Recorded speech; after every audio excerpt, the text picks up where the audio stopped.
All right, we're going to take a look at something called the discriminant. And the discriminant is basically something that tells us the number and types of solution to a quadratic. Now listen to what that is, the number and types of solutions. Here's what we mean. If I graph something, you know that a quadratic, by the way, makes a parabola, right? I could have a parabola that goes through the x-axis like this, and that would mean that there would be two real solutions, right? I could also have a situation where the parabola goes through like this, just barely clips the x-axis, and we only have one solution. And then lastly, I could have the parabola do something like this and go through the x-axis no times. In other words, no real solutions. Now again, I could have this as well for no real solutions, you know, all kinds of things. I could have this for two real, you know, things like that. But basically we're looking at three different categories. We have two real, we have one real solution, and we have zero real solutions, right? So we're actually going to be able to determine whether there's what the number of solutions and what kind they are without needing to graph it, just by using this thing called the discriminant. Now if you think about it, it makes sense, because if I use the quadratic formula, which is this, negative b plus or minus the square root of b squared minus 4ac, the thing that tells me the kind of solutions is this right here. This right here. If I have a negative under the radical, then that tells me that I'm going to have imaginary solutions, no real solutions, right? Imaginary, if there's a negative under there. If I have underneath there, if I have a 0 underneath this thing, then I'm going to have one real, because I won't have plus or minus anything. And then lastly, if I just have a positive number under there, then I'm going to have two real. So we're going to take a look at all three of those scenarios by looking at these three problems I've written here. Okay, so let's take a look. If all I need to determine the number and types of solutions is the discriminant, then I don't need to use the full quadratic formula. For instance, all I need to determine the number, find the discriminant and the number of real solutions, it's going to tell me the number of real solutions. Let's take a look. If this A in this particular situation is 1, B is negative 2, and C is negative 9, let's take a look at what the discriminant is going to tell me about the solutions. So the discriminant is this, b squared minus 4ac. In other words, it's what's underneath the radical. We do not use the radical, we just write the binomial that's in there. So here we go. I've got negative 2, I'm going to square it, minus 4a, and then negative, that's a 9, looks like a G.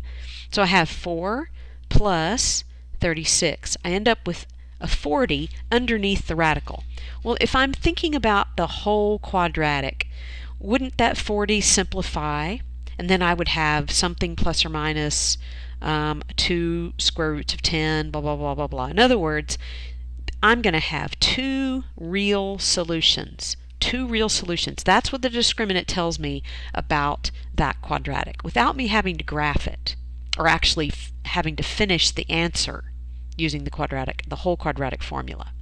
Okay, so because it's a positive number, all right, I'm going to have two real solutions. Okay, let's take a look at the next one. All right, so in this situation we have A is 1, we have B is negative 6, we have C is 10. We're going to find the value of the discriminant, so I'm going to go negative 6 squared minus 4AC. Okay, so I have 36 minus 40, and I get negative 4.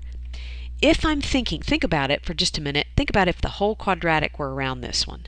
I'd have some number here plus or minus something over some number, right? And it doesn't really matter what's here and here.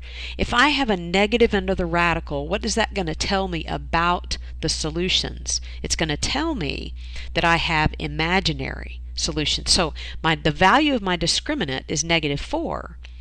then I'm going to have no real solutions. Notice the directions said how many real solutions. I'm going to have no real solutions. 0 real solutions. Okay? So I'm going to put that 0 real solutions. All right? So that would be this situation up here where it didn't even cross at all, right? It crossed in the imaginary realm. When I say cross, the parabola crosses the x-axis in the imaginary realm because it doesn't cross it in the real realm that we see with our eyes. Okay, let's take a look at this last one here. We have b squared minus 4ac is the discriminant. I have a 12 that needs to be squared minus 4. There's my 3, and there's my 12. Okay, that's not equal to anything. It's just a binomial expression, not an equation. 144 minus, that's 36, that's 144. So I get a 0. If I imagine the whole quadratic being around that, just imagine we've got some number here, plus or minus 0, and then some number on the bottom. It doesn't really matter what's over here. It means that I'm going to have only one answer because I don't have a plus or minus version of that radical. So I'm only going to have one answer, but it's going to be real, right? So this value of the discriminant is 0, and that tells me that I'm going to have one real solution. Okay, so let's recap. The fact that I had a positive number gave me 2 real solutions.